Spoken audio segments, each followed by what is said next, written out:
Buen día, nosotros vamos a presentar abordaje de anemias. Primero es importante definir qué es anemia. La anemia es una disminución de la concentración de hemoglobina por debajo de los límites que son considerados normales según edad y grupo etario. Esto también depende en las circunstancias en donde esté viviendo el paciente. Entonces, no hay un número, no hay una cifra específica que nos pueda decir que este número es anemia, pero a grosso modo, en varones se comenta que es anemia cuando esta baja de 13 puntos y en mujeres abajo de 12 puntos. Y aquí en la diapositiva podemos ver, según la OMS, cómo se clasifica con leve, moderada y grave, dependiendo de los valores que tenga de hemoglobina el paciente. Las condiciones medioambientales también van a influir cuánto es el nivel que nosotros podemos considerar que es anemia, dependiendo a cuántos metros vive sobre el nivel del mar. Aquí está la altitud y cuánto se tiene que ajustar la hemoglobina para poder correlacionar y poder identificar si tiene anemia un paciente o no. Otro componente que tenemos que tener en cuenta al momento de interpretar si tiene anemia o no un paciente es si es fumador, si es no fumador y cuántos paquetes al día fuma un paciente. Y aquí también igual en la diapositiva podemos identificar cuánto se tiene que ajustar la hemoglobina dependiendo el hábito tabáquico del paciente.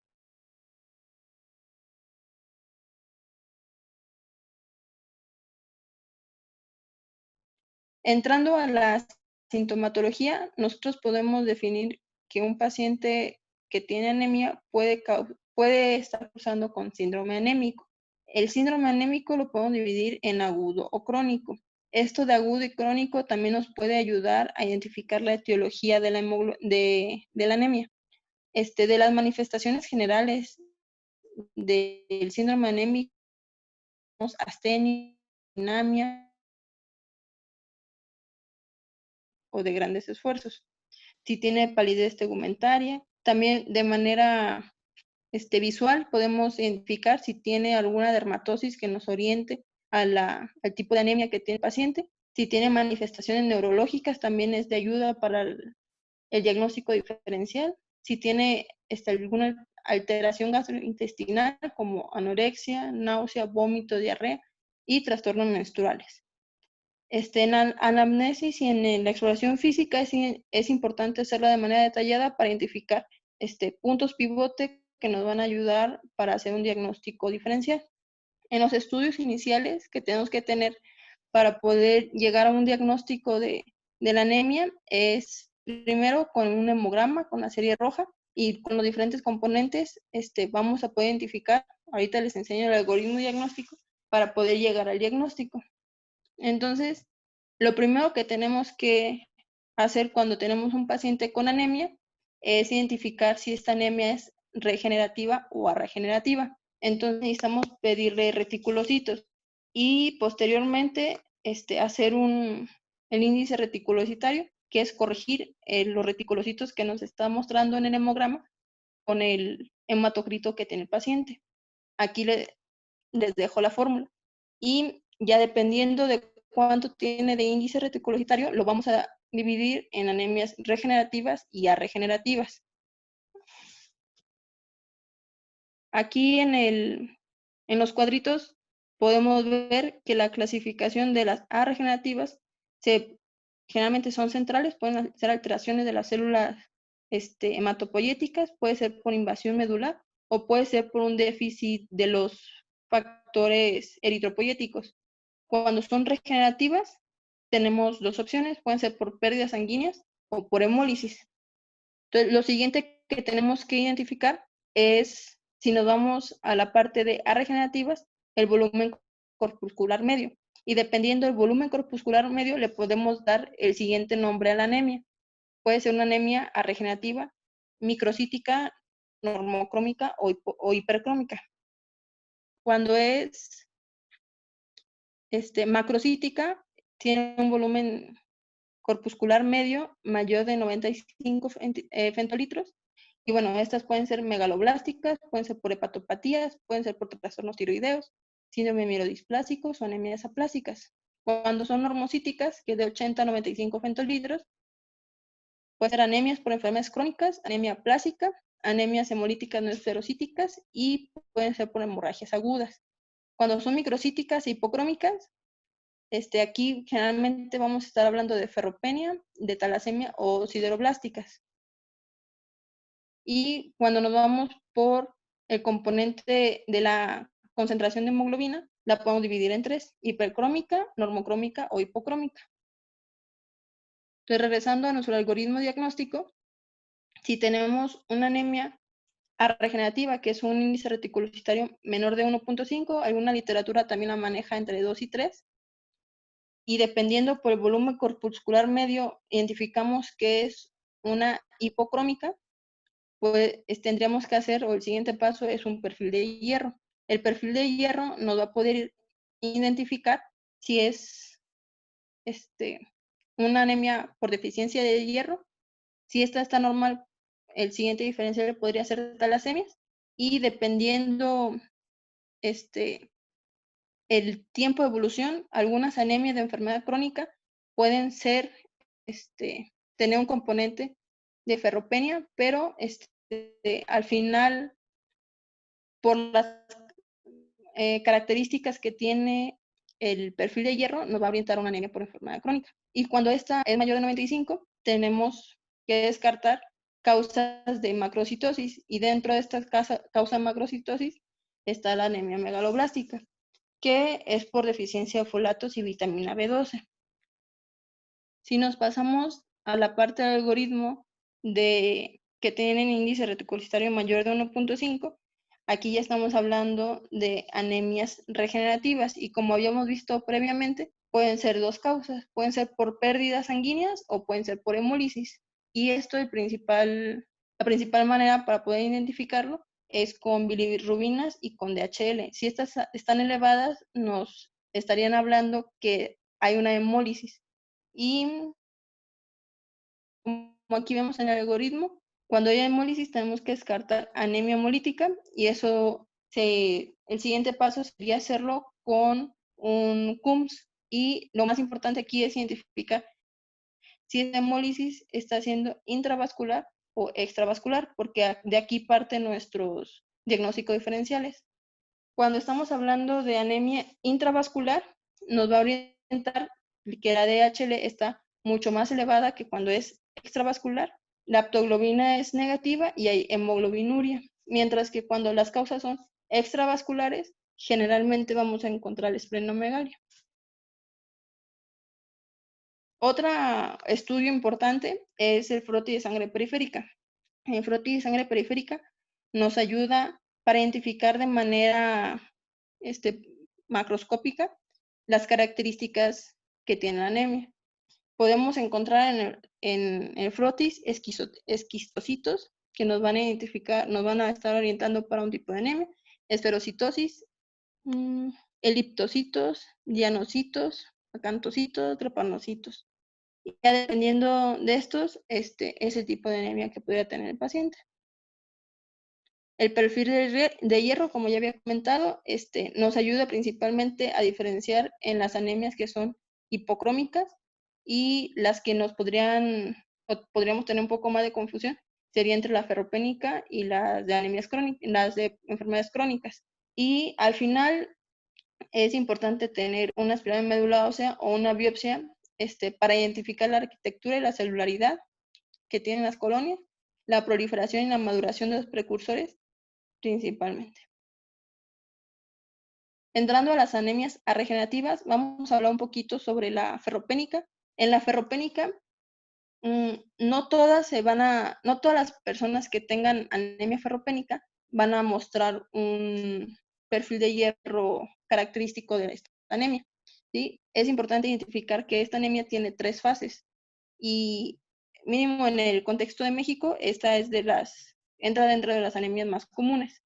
Entonces, dentro de las primeras fases, para poder tener una anemia ferropénica, pues es que tenemos que tener un balance negativo de hierro.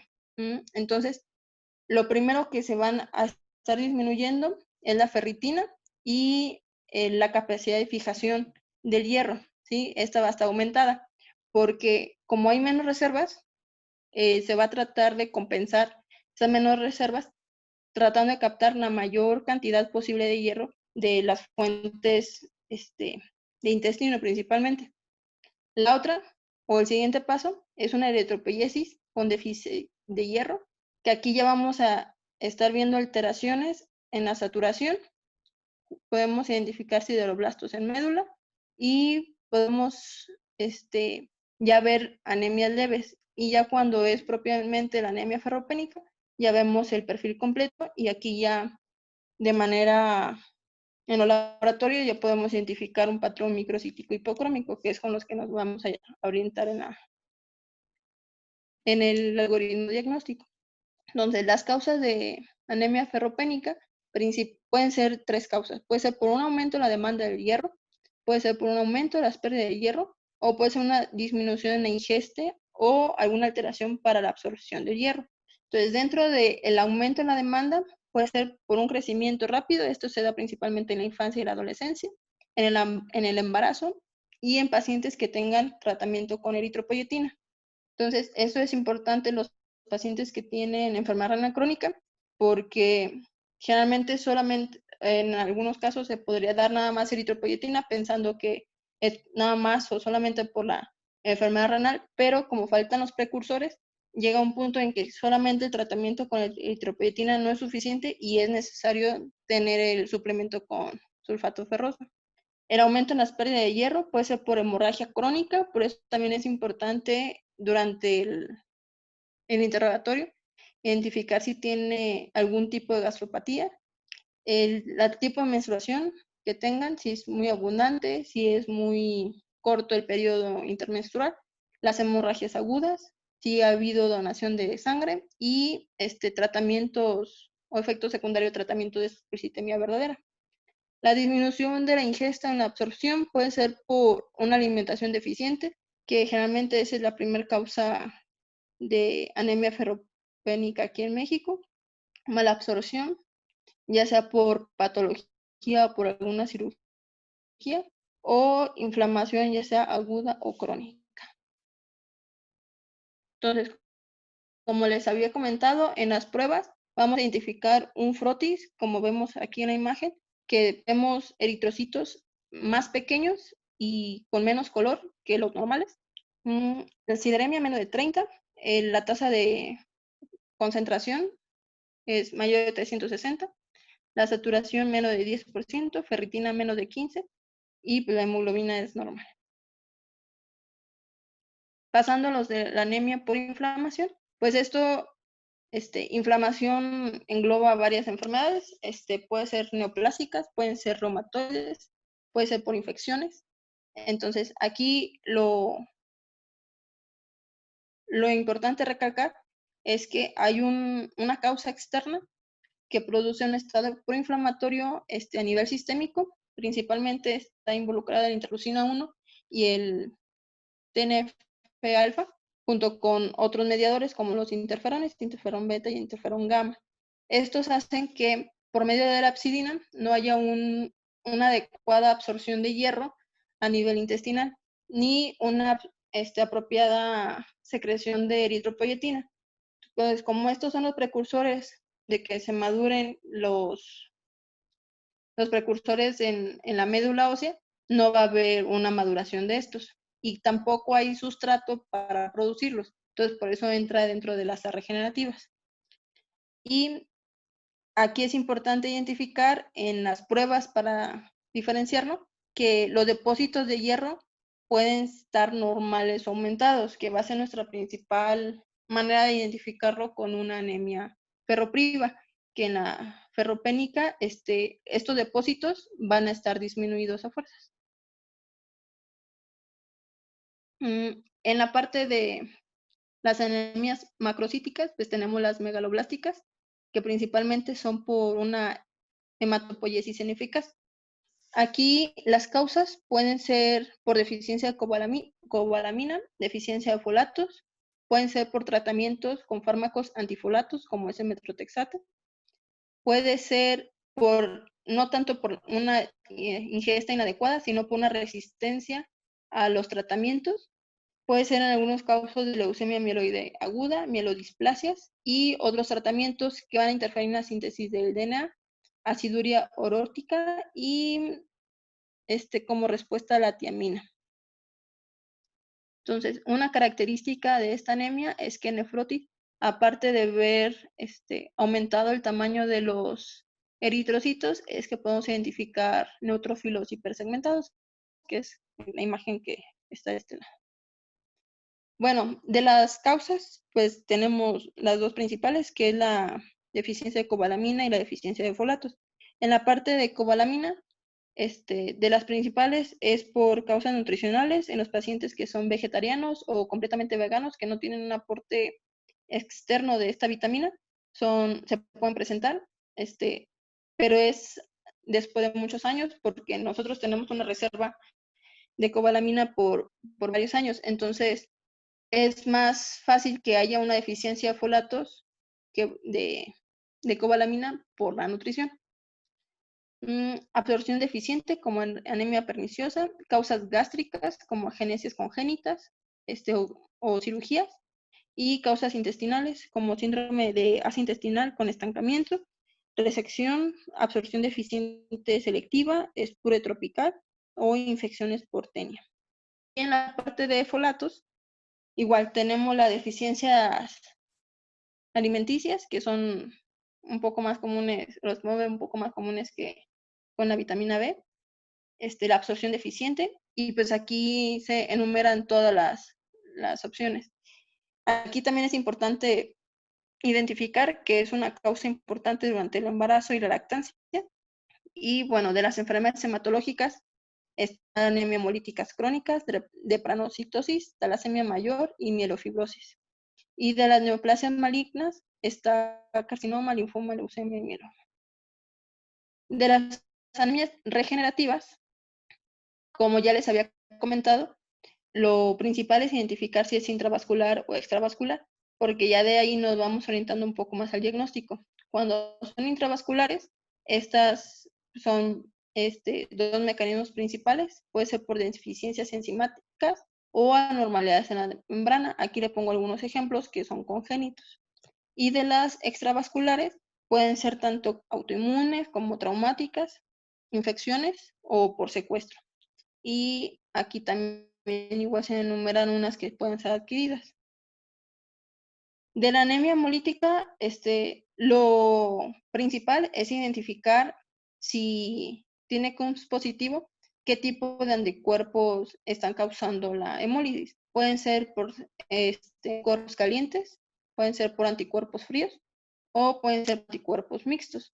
Entonces aquí en este cuadrito les dejo los tipos de anticuerpos que podemos encontrar dependiendo del tipo de anemia hemolítica que tengamos.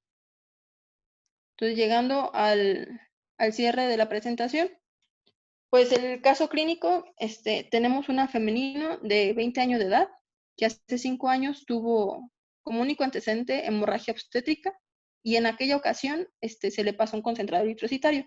No tiene ningún otro factor de riesgo o antecedente de importancia. Entonces llega con nosotros con síndrome anémico y con ictericia. Nosotros lo primero que identificamos en la ABH es que efectivamente tiene anemia, que ya nos está orientando por el cuadro clínico, tiene anemia de 3.3. Si recordamos el cuadrito que vimos al principio, en mujeres no embarazadas, una anemia de 3.3 pues queda en la parte de anemia grave. Entonces, pues aquí ya vamos con nuestro primer nombre, ¿no? Que es anemia grave. Lo siguiente en el algoritmo es identificar si esta anemia es regenerativa o regenerativa. Con ella tiene un índice reticulocitario de 1.95, entonces esto nos da para una anemia regenerativa. Dentro, solo partiendo en la parte del algoritmo de las anemias regenerativas, el siguiente paso sería identificar si hay hemólisis o es por un sangrado en este momento. Entonces le tomamos bilirrubinas y DHL. Entonces aquí igual dentro de la hemólisis pueden ser intravasculares o extravasculares. Entonces, identificamos que la bilirrubina está en 4.7, que está elevada, y está a expensas de indirecta, que es de 3.1, y la de HL está igual elevada, de 990. Entonces, esto ya nos confirma que sí está haciendo una hemólisis. Entonces, lo siguiente que tenemos que identificar es si esta hemólisis está siendo intravascular o extravascular. En la exploración física identificamos que tiene esplenomegalia, entonces ya podemos orientarnos a que esta hemólisis es extravascular. Y dentro de los diferenciales de anemia hemolítica extravascular, pues a fuerzas tenemos, o como el siguiente paso sería tomar un CUMS. Entonces, ya nos un CUMS directo positivo. En este diagnóstico, anemia hemolítica autoinmune por cuerpos, bueno, por anticuerpos calientes, porque al principio salió con IgG. Posteriormente se da tratamiento con esteroide, pero no responde de manera satisfactoria. Entonces, se extienden los anticuerpos y ya saben que tiene el anticuerpo IgG y C3b, C3d. Con esto, y por la falla de respuesta al tratamiento previo, pues ya nos llega a la conclusión que tenemos